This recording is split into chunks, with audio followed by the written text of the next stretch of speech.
Hey there, I'd love to spend a little bit of time with you kind of flipping through a typical musical theater score and point out some things which might not necessarily be obvious just looking at it. There's some formatting things rather than compositional things. Let's start at the top, like the very first cue. First cue after the title page, after the vocal ranges and so on. The first cue includes the name of the musical and then the first cue. Like for instance, subsequent cues don't include the name of the musical. They just start with the cue number. So then you want the cue number, the name of the cue, and then who's singing in it. In this case, Kylie. In the next case, Shane sings here. On the very first cue, and only the very first cue only, you include the credits of the composer on the right and the lyricist on the left. Those credits don't appear in the rest of the score. They could appear on the title page, but they don't appear in subsequent cues. You just want this real estate for other purposes than your credits. So the cue here is in the upper left. As you see, it includes cue and then who says it and then a little bit of dialogue. Basically the dialogue right before the music starts. It doesn't have to be dialogue. It could be, lights up or gunshot or she drops the cake or, it could be an action. It could be dialogue. You don't need too much more than that. Just a handful of words so that the music director knows, and go. So here you can see by formatting reasons, this dialogue here is over the music. This dialogue precedes it.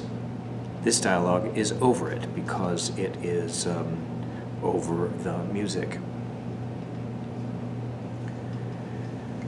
We talk a lot about this particular real estate here, the tempo marking or the feel marking, and there's some really valuable information that you can convey here.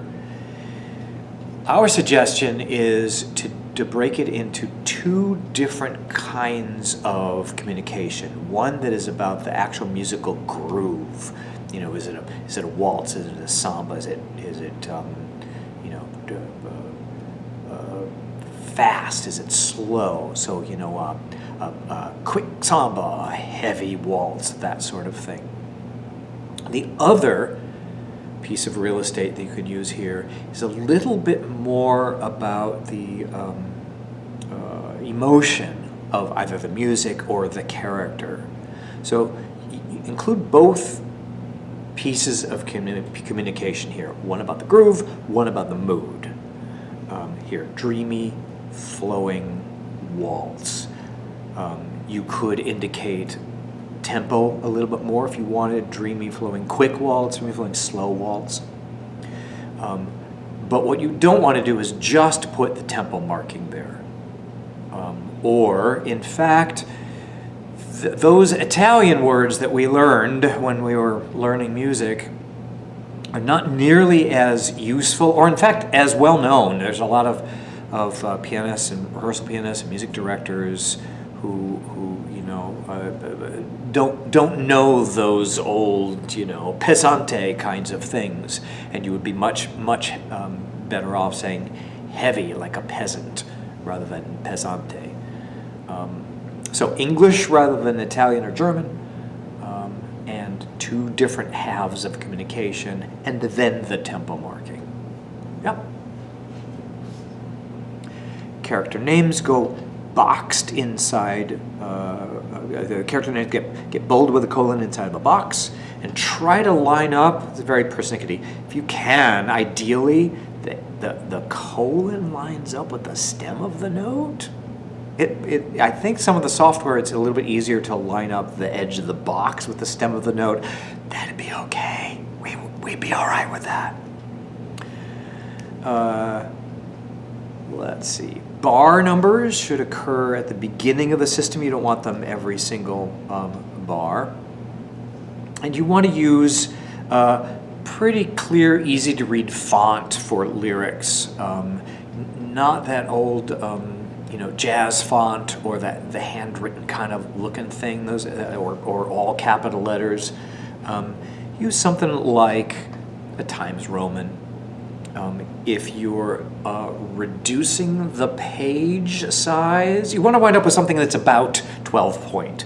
So if you're reducing the whole page size to about 85%, you want to input at the 14 point level, input 14 and then shrink the page to 85%. But however you get there, the net result should be about 12 point font. Any smaller than that, folks who need glasses like this can't see it. Just don't cast them. Just don't cast people who wear glasses, right? So let's see. So each number must have a cue. You know that. If the show opens with a song, indicate lights up. In this case, the show opens with a dialogue. And you want this opening cue to be flush left here. Right? Good. I'm going to turn the page here. Talk about chord symbols, I think, in a separate spot. It is helpful to put both the cue number and the name of the song in the header of each piece. If the music director or director is flipping through the score and they can sort of see it going 2, 3, 4, 5, 6, 7, 8, 9, 10, and they know they're going for cue number 13, they go, it helps a lot speed them along the way if you've got the cue numbers in there. Page numbers are on the left-hand side of the page, on the left. If it's a right-sided page, like that, it's over there to the right.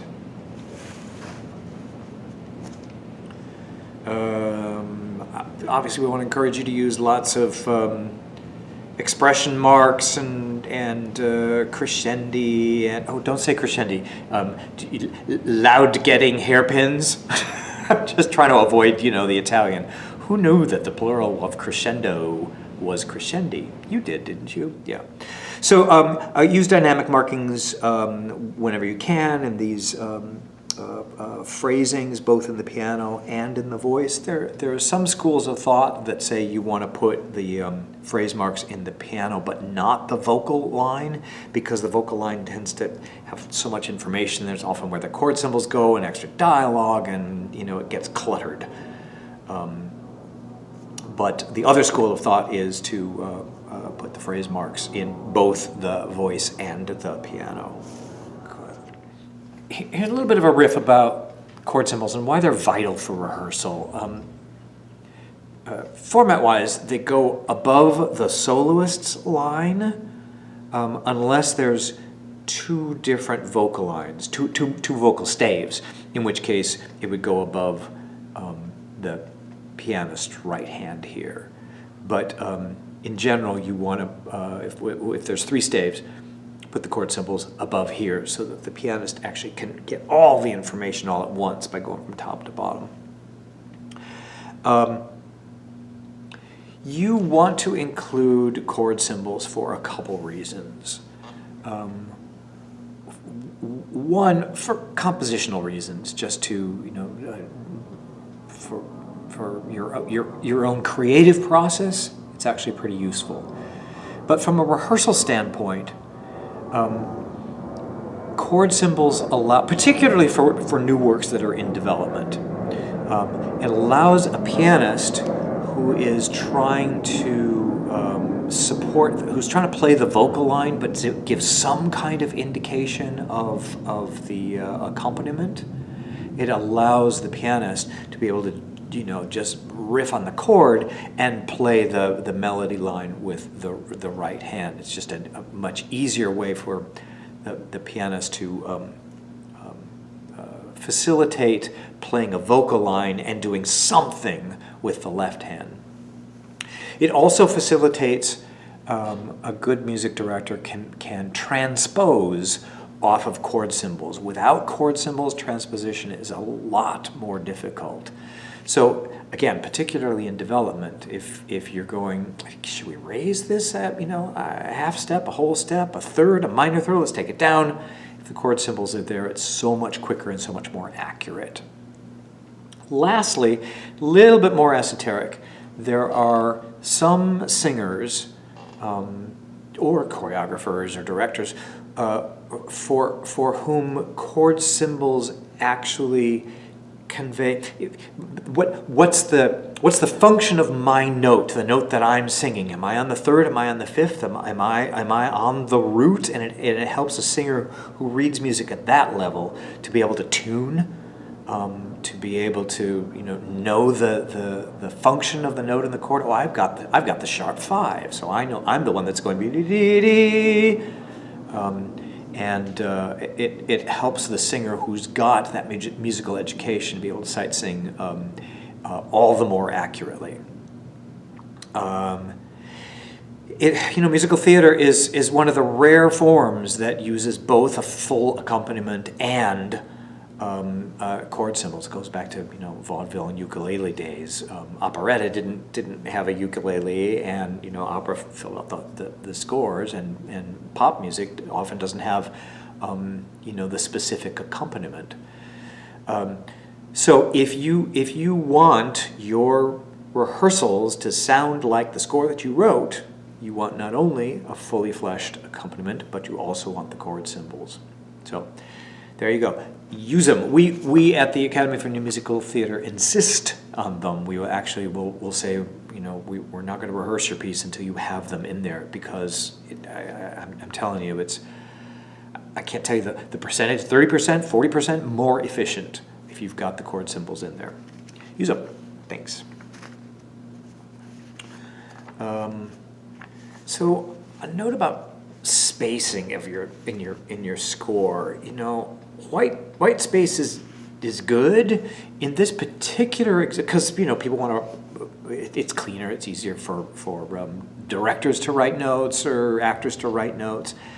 In this particular case that you're looking at, there's perhaps a little bit more white space than you need. That's mainly because we prepared it so that we can insert, annotations in here.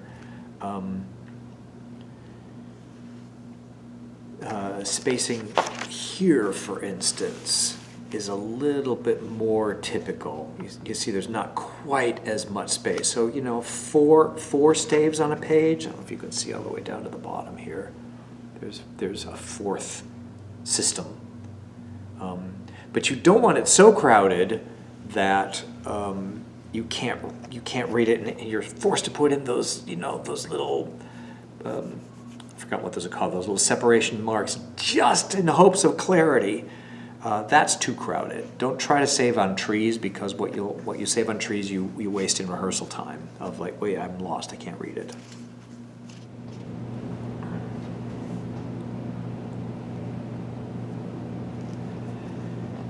Here's a brief little discussion about hyphenating lyrics in a musical score. It is a crazy world out there. There are so few rules, and the few rules that there are useful for like a third of the words, and the rest, it's more about breaking rules. So going to a dictionary and just plain following the advice from the dictionary is not necessarily your best friend. There's 4 general principles. One, hyphenate between double letters. Like here you can see funny, F-U-N hyphen N-Y. You don't want to go F-U hyphen N-N-Y, or what's the opposite of that? F-U-N-N hyphen Y. Hyphenate between the double letters. Then you want to hyphenate between differing consonant sounds, like here, see, attentive, N-T, right in there. You want to do, here's double consonant, A-T hyphen T-E-N, but this is the part I'm talking about. You want to write attentive as opposed to attent hyphen iv, or ate hyphen native. You want to split the n and the t, right? Those are generally easy enough to follow. You can find some exceptions, but those two are pretty consistent. Then you want to break the hyphen. In general, you want to break the hyphen after a vowel and leave the consonant for the other side of the hyphen. The rule of thumb there is you want the singer to be holding the vowel rather than holding the consonant. Chemistry, as opposed to chemistry, chemistry. So in general, if you're going, where should I hyphenate? Where should I hyphenate? Hyphenate after the vowel, before the consonant. But you got to make some exceptions to that. If a hyphen's going to make for a mispronunciation of a syllable, like here in bar 11, good looking, for instance. You don't want to hyphenate after the vowel, L-O-O hyphen K-I-N-G, because what that looks like is Lou King, like the king of the toilet or something. Not that we really would mispronounce that word, but if we're sight reading, going pretty fast, you might get, he's funny, good Lou King at. It's possible that you might read Goodloo first, or you might read King. He's funny, good King at. This is not the best example, but because it had several of the other hyphenations at this particular spot, I'm using it. So this rule of thumb is true. Use your ear, not your eye. Use your ear, not a dictionary. Listen to it and see whether hyphenating a letter earlier or a letter later makes it better or worse. Like here, good looking. That's certainly for sense, for understanding the word, good looking. Certainly clear. Whereas if it said Goodloo King, like, well, okay, I thought I want to hyphenate after the vowel. That's the general rule. Good looking, or what's this? Yeah, good looking. We don't want to go good look. We don't want to go good looking. We want to hold the vowel. Good looking. So for that reason, that rule would tend you towards putting the hyphen after the double O. But then if you looked at that and go, I don't really like the way King looks there. I don't like the way Lou looks. But I would not go scrambling for the dictionary. I think, in fact, the dictionary would break it this way. But many times the dictionary is breaking it for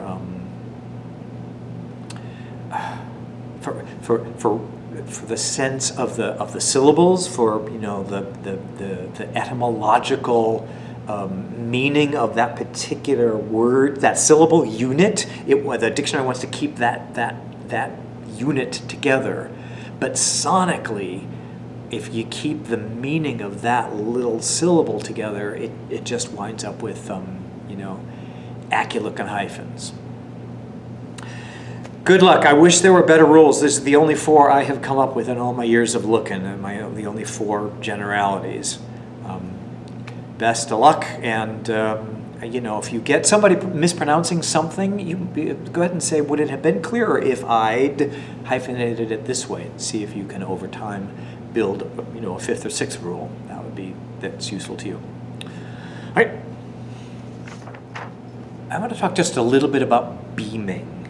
The general idea of beaming is to beam according to the beats of the time signature. In other words, if you've got 4/4, you want beams to correspond to beat 1 and beat 2 and beat 3 and beat 4. You don't want them to correspond to beat 1 and 2 and 3 and 4. So in a 4/4 meter, that means eighth notes will be beamed in groups of 2. 1 and 1 and 2 and 2 and 3 and 3 and 4 and 4 and, like this. Bada, bada, bada. Or like down here in the left hand. This is this note here. Seeing it? Yeah. This note here is not beamed to these two. You've got bada, bada, bada, bada. The idea is that you can visually see beats 1 and 2 and 3 and 4, and that the beams reinforce the beat. They reinforce. They also reinforce visually the direction of the melody, or the direction of the notes. If you beam in groups of 4, they'll wind up being flat. More often than not. So here you can see in this bar, these beams tilt down, these beams tilt up. So at the additional information. So in tablet meters like 6/8 or 12/8, you'll want to beam those in groups of 3. Ba-da-da, ba-da-da, ba-da-da, ba-da-da, right? Not ba-da-da-da-da-da-da-da. You don't want to go in groups of 6. Follow that? All right. Good luck with that. Here's a brief little riff about whether to use an apostrophe in a lyric to indicate that 3 syllables have become 2, or that the word has been elided a little bit. Like here in history, which is a 3-syllable word, but there are 2 notes with which to sing history. So do you put in HIS-T apostrophe RY? History? Family? Family is 3 syllables. History. There's 2 schools of thought here. One, include all the letters, even though you've only got 1 note to sing 2 syllables, 2 or more syllables. Or the other school of thought, put in the apostrophe. My suggestion is to not use the apostrophe. Don't spell it HIST apostrophe RY, history. Because if the music is set, in this case, chemistry, history, there's no way, you've only got 2 notes. History is the way that the composer has set that. History, and if you're an articulatory kind of singer, one who articulates, you might go history, history. But if you put in the apostrophe history, then are you asking the singer to, affect it? Chemistry, history. There's no need for it if there's only a single. Say if there's only 1 note to sing and 2 syllables, gotta get them both at the same time. Or like an articulatory singer. History, family. If I were a lyricist of this piece, I might suggest to the composer, to me, history is a 3-syllable word, not a 2-syllable word. Can I have 3 notes instead of 2 notes? So that's a negotiation between the collaborators of whether you want it pronounced history, family, or whether you want it pronounced history, family on 2 notes or 3 notes. But I would, my personal preference is don't misspell it in order to clarify a musical thing. Misspell it if it's an accent kind of thing or a character affectation, but not if it's just, there's only 2 syllables here. let's have a quick chat about what to do with multiple voices and multiple staves when you've got more than one voice singing in the same song or in a scene.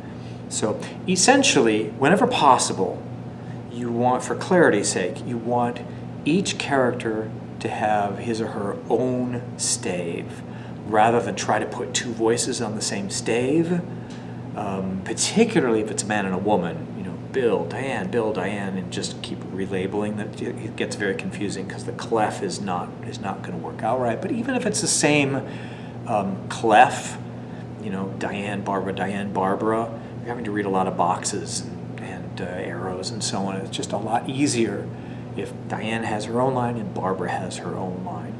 But if a character doesn't enter a song until partway through, how do you deal with that? Well, you want to hide that stave as much as possible. For instance, here, Kylie doesn't enter until bar 37. So you see there's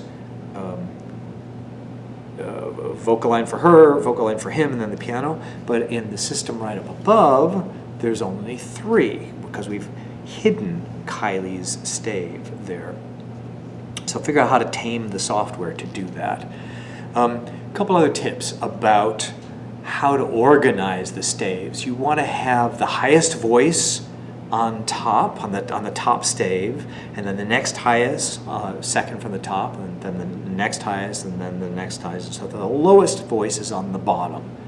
Soprano, alto, tenor, bass, or soprano, less high soprano, high alto, less high alto, very high tenor, low tenor, and so on.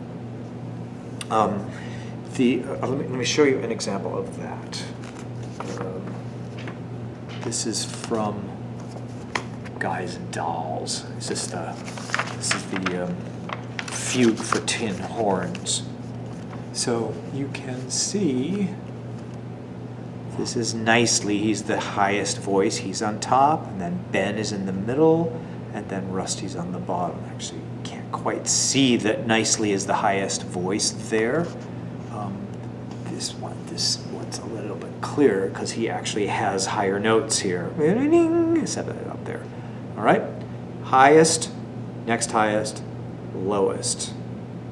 You don't want to put the tenor on top and then the soprano and then the alto. The only exception to having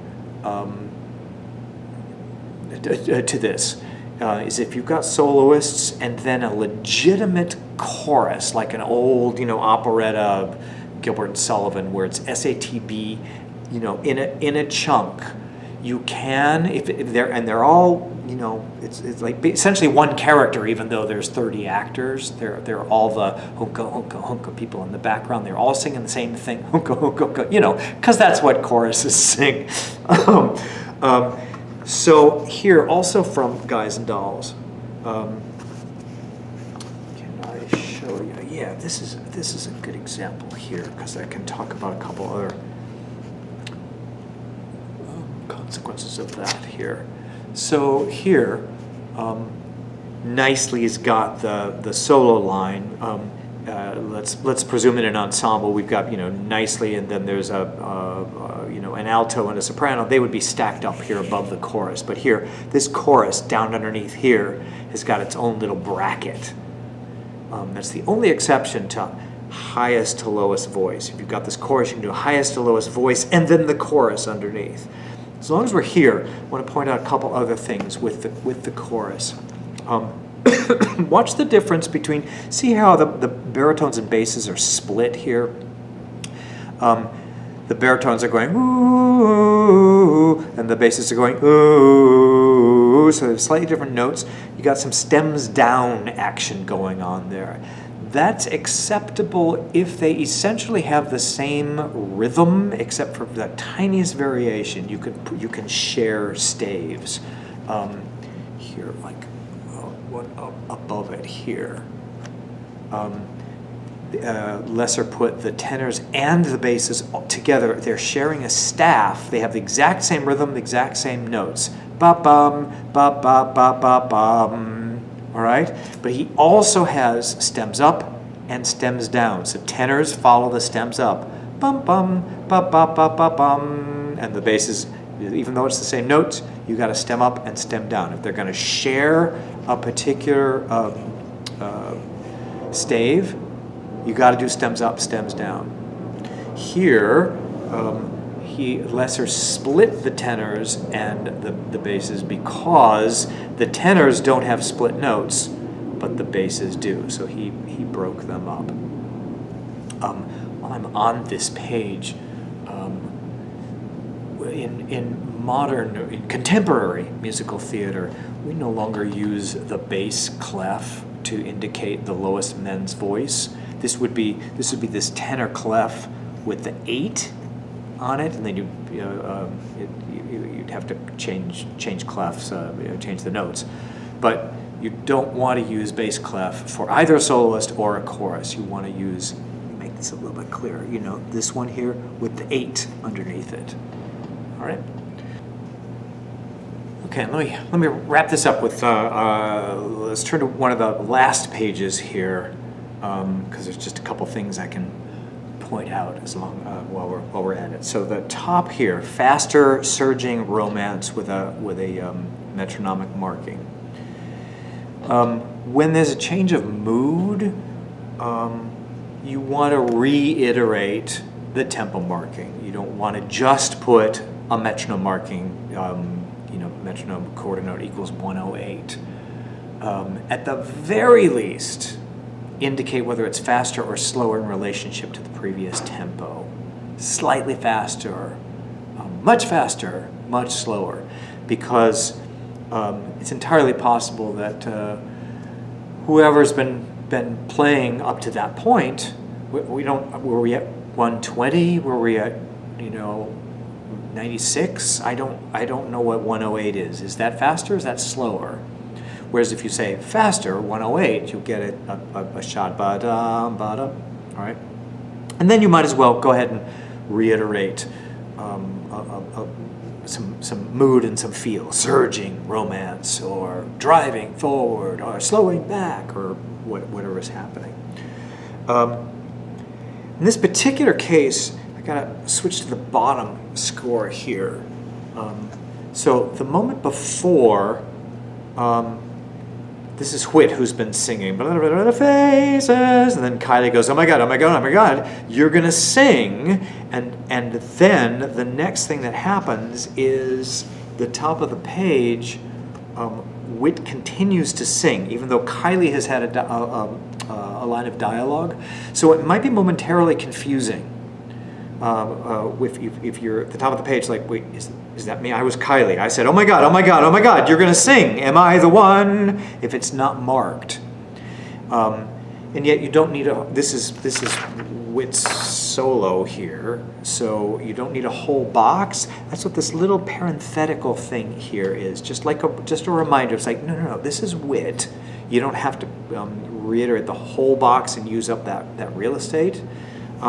That's a little bit more useful when you have 2 or 3 people coming in and going out of a particular song. It's like she's got the B section, and then when he takes over, she continues to sing, but now he's singing parenthetically Whit. Or Whit is singing, and then Donald comes in, just put, parenthetically Donald. If it's his first entrance into the song, you want to put a box.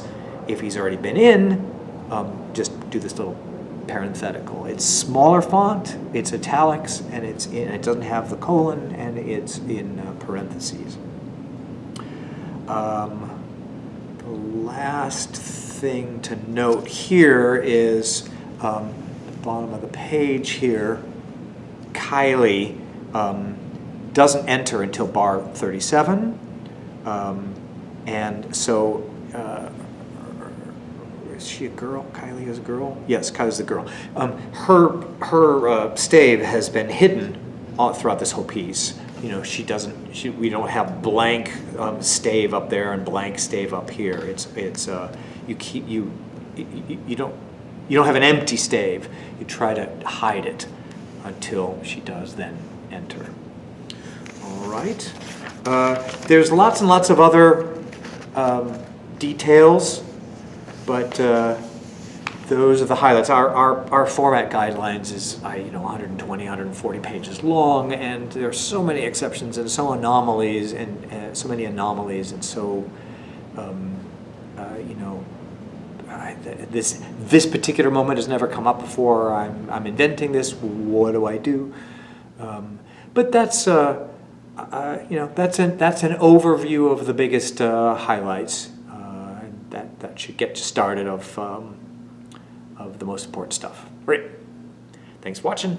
See you later.